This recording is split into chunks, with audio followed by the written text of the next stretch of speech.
बहुत सालों पहले दूर घने जंगल में सोनाली नाम की एक चुड़ैल अपने भूतिया पिता के साथ रहती थी।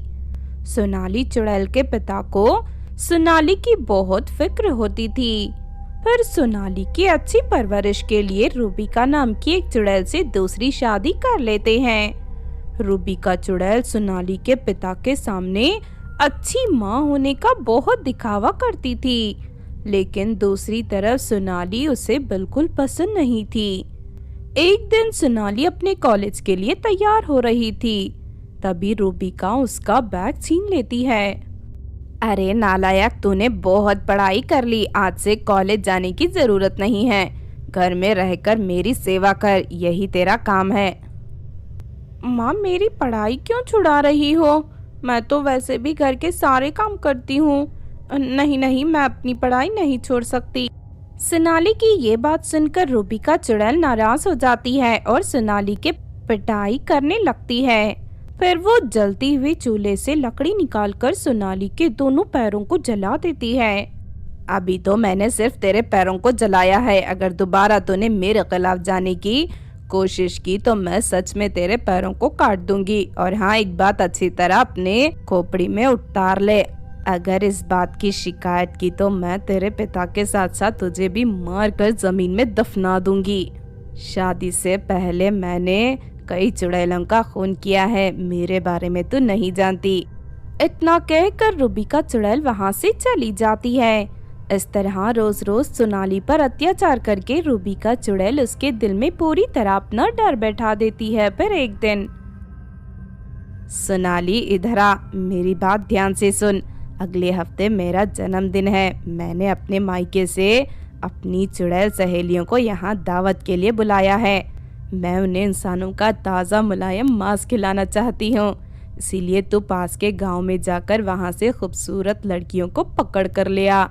मुझे कम से कम 10 लड़कियाँ चाहिए। लेकिन माँ, इंसानों को मारकर खाना बुरी बात है। मैं तो बचपन से ही शाकाहारी हूँ, मैं इस तरह का गलत काम नहीं करना चाहती। क्या कहा तूने? मेरी बात नहीं मानेगी, ठहर जा, मैं अभी तुझे बताती हूँ।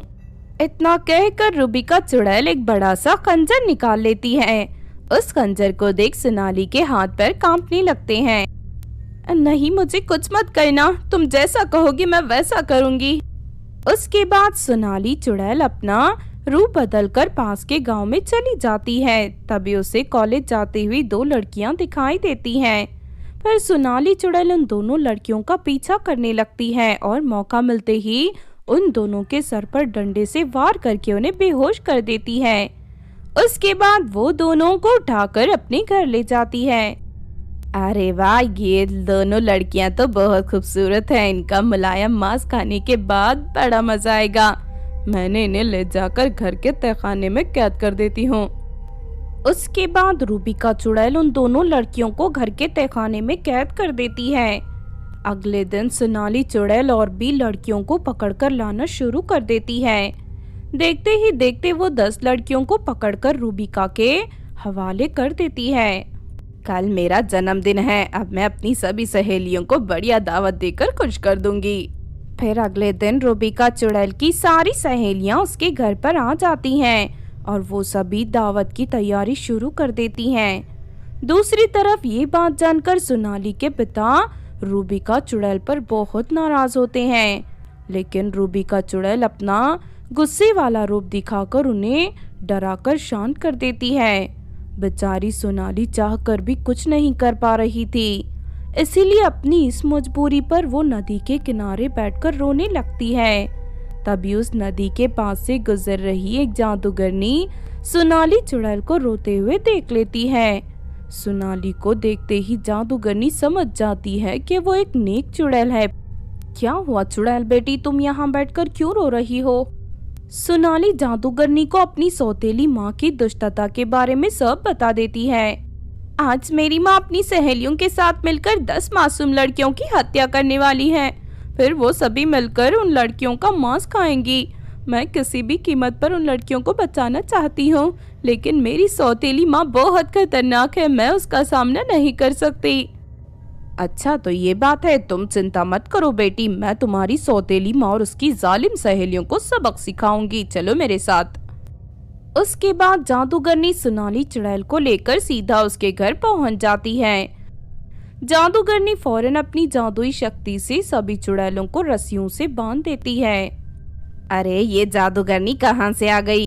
लगता है तेरी बेटी इसे यहाँ लेकर आई है। अब हम क्या करेंगे? जादूगरनी तो बहुत ही खतरनाक लगती है। तूने बिल्कुल सही कहा, मैं बहुत ही ज्यादा शक्तिशाली और खतरनाक हूँ।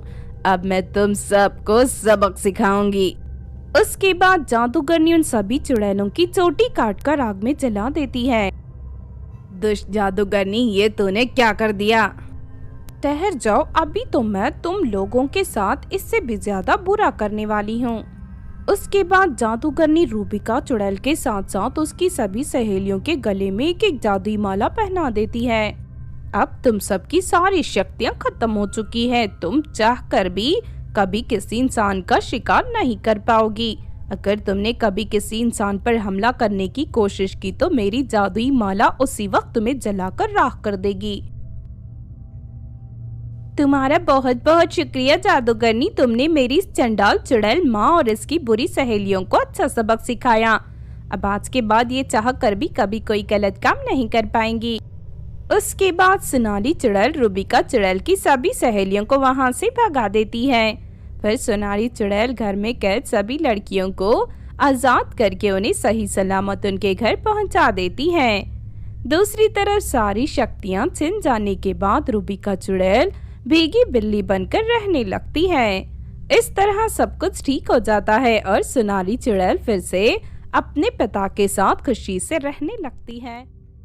रूपनगर गांव के पास वाले जंगल में 3 खूबसूरत चुड़ैल नागिन रहती थी। वो तीनों दिखने में बहुत ज्यादा खूबसूरत थी। खूबसूरत होने के साथ ही वो तीनों बहुत ही नेक और अच्छी थी। फिर एक दिन तीनों चुड़ैल नागिन जंगल के बाहर इंसानों की दुनिया में सैर करने जाती हैं। तभी घूमते हुए वो तीनों एक गांव में पहुंचती हैं। लेकिन उस गांव का अजीब नजारा देख उन तीनों को बड़ी हैरानी होती है, क्योंकि उस गांव में रहने वाली सभी लड़कियां गरीब होने के साथ साथ बहुत ही ज्यादा काली और बदसूरत थी। अरे ये सब क्या है? इस गांव की सभी लड़कियां काली और बदसूरत हैं, लेकिन ऐसा कैसे हो सकता है? जरूर कुछ तो गड़बड़ है, हमें इन लड़कियों से बात करनी चाहिए। फिर वो तीनों चुड़ैल नागिन अपनी जिज्ञासा लेकर गांव की लड़कियों के पास पहुंच जाती हैं। सुनो, बुरा मत मानना, हमने तुम जैसी बदसूरत और काले रंग की लड़कियां आज तक नहीं देखी। मुझे पूरा यकीन है कि जरूर कुछ तो बात है जो तुम सब इस तरह एक जैसी बदसूरत हो। हम तीनों उसी बात का पता लगाना चाहती हैं, इसीलिए तुम्हारे पास आई हैं। आपने बिल्कुल सही कहा। कुछ समय पहले तक हम सभी लड़कियां बहुत गोरी और खूबसूरत हुआ करती थी। बड़े बड़े अमीर घरों के रिश्ते हमारे लिए आया करते थे, लेकिन फिर एक दिन बुरी जादूगरनी का श्राप की वजह से हम गांव की सभी लड़कियां बदसूरत बन गईं। और लेकिन आखिर ऐसी क्या बात थी जो उस जादूगरनी ने श्राप देकर तुम सबको इतना बदसूरत बना दिया? तभी एक आदमी उन सभी की बातें सुन लेता है और नागिन बहनों को जादूगरनी के बारे में सब बताना शुरू कर देता है। कुछ दिनों पहले की बात है, हम गांव के सभी आदमी गरीब आधी रात को चोरी से उस जादूगरनी के घर में दाखिल हुए थे। वो देखो, जादूगरनी की बेटी आराम से सो रही है। इस वक्त जादूगरनी घर पर नहीं है। ये सबसे अच्छा मौका है, चलो उसकी तिजोरी में रखा सारा खजाना उठाकर यहाँ से ले चलते हैं। फिर वो लोग तिजोरी तोड़कर खजाना निकालना शुरू कर देते हैं, लेकिन तभी जादूगरनी की बेटी नींद से जाग जाती है। कौन हो तुम लोग और मेरे घर पर क्या कर रहे हो? उन लोगों के हाथ में खजाना देख जादूगरनी की बेटी सारी बात समझ जाती है और उन लोगों पर हमला करने के लिए अपनी जादुई छड़ी निकाल लेती है। चलो इसे जान से मार देते हैं, वरना ये हमें मार देगी। फिर वो लोग मिलकर जादूगरनी की बेटी पर एक साथ हमला कर देते हैं। जादूगरनी की बेटी उनका सामना नहीं कर पाती और थोड़ी ही देर में वो लोग उसका गला दबाकर उसे जान से मार देते हैं। फिर सभी आदमी आराम से खजाना लेकर वहां से अपने घर लौट जाते हैं। थोड़ी देर के बाद जादूगरनी जब अपने घर आती है तो टूटी हुई तिजोरी और अपनी बेटी की लाश देख जादूगरनी गुस्से से आंख बबूला हो जाती है। उसके बाद जादूगरनी अपने जादुई गोले की शक्ति से गांव वालों का पता लगा लेती है और जादुई झाड़ू पर बैठकर गांव में दाखिल हो जाती है। अचानक गांव में जादूगरनी को देख सभी आदमी घबरा जाते हैं। तुम सब ने लालच में आकर मेरी मासूम बेटी की जान ली है। अब मैं तुम सबको ऐसा सबक सिखाऊंगी कि तुम जिंदगी भर याद रखोगे। उसके बाद जादूगरनी गांव के ऊपर भूतिया पानी की बारिश करके वहां मौजूद सभी लड़कियों को बदसूरत बना देती हैं। अब तुम सबकी लड़कियां इसी तरह जिंदगी भर बदसूरत बनी रहेंगी और कोई भी लड़का इनसे शादी नहीं करेगा। तुम सबकी बेटियों का बदसूरत चेहरा तुम्हें हमेशा अपने बुरे कर्मों का एहसास दिलाता रहेगा।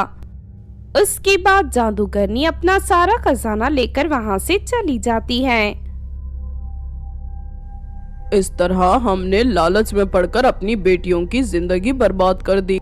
सच में तुम लोगों ने बहुत बुरा काम किया है। फिक्र मत करो, हम तीनों बहनें इन लड़कियों की जिंदगी बर्बाद नहीं होने देंगे। हम इन्हें दोबारा खूबसूरत बनाने का कोई ना कोई उपाय ढूंढ लेंगे। इतना कहकर तीनों चुड़ैल नागिन वहां से चली जाती हैं।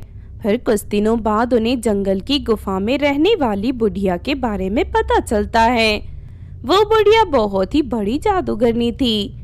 तीनों चुड़ैल नागिन मदद के लिए उस बुढ़िया के पास पहुंच जाते हैं और उसे गांव की बदसूरत लड़कियों की सारी कहानी सुना देते हैं। देखो, मैं उन सभी लड़कियों को दोबारा खूबसूरत बना सकती हूँ, लेकिन मैं मुफ्त में कभी किसी की मदद नहीं करती। इसीलिए अगर तुम उन लड़कियों को खूबसूरत बनाना चाहती हो तो तुम तीनों को अपनी खूबसूरती और अपने जवानी मुझे देनी होगी। ये बात सुनकर तीनों चुड़ैल नागिन दुविधा में पड़ जाती हैं। लेकिन वो तीनों बहुत दयालु थी और उनसे दूसरों का दुख बर्दाश्त नहीं होता था। इसीलिए वो तीनों अपनी खूबसूरती का त्याग करने के लिए तैयार हो जाती हैं। उसके बाद बुढ़िया उन तीनों की खूबसूरती छीनकर खुद जवान और खूबसूरत बन जाती है। फिर वो बुढ़िया गांव जाकर सभी लड़कियों को जादुई दूध पिलाकर उन्हें फिर से पहले की तरह खूबसूरत कर देती है। दूसरी तरफ बदसूरत बनने के बाद जंगल की दूसरी चुड़ैलें नागिनों को उन तीनों बहनों का मजाक उड़ाना शुरू कर देती हैं। लेकिन इस बात से उनको कोई फर्क नहीं पड़ता, क्योंकि अपने बदसूरत बनने के गम से ज्यादा उन्हें इस बात की खुशी थी कि उन तीनों ने अपनी खूबसूरती के बदले बहुत सारी लड़कियों की जिंदगी बर्बाद होने से बचा ली।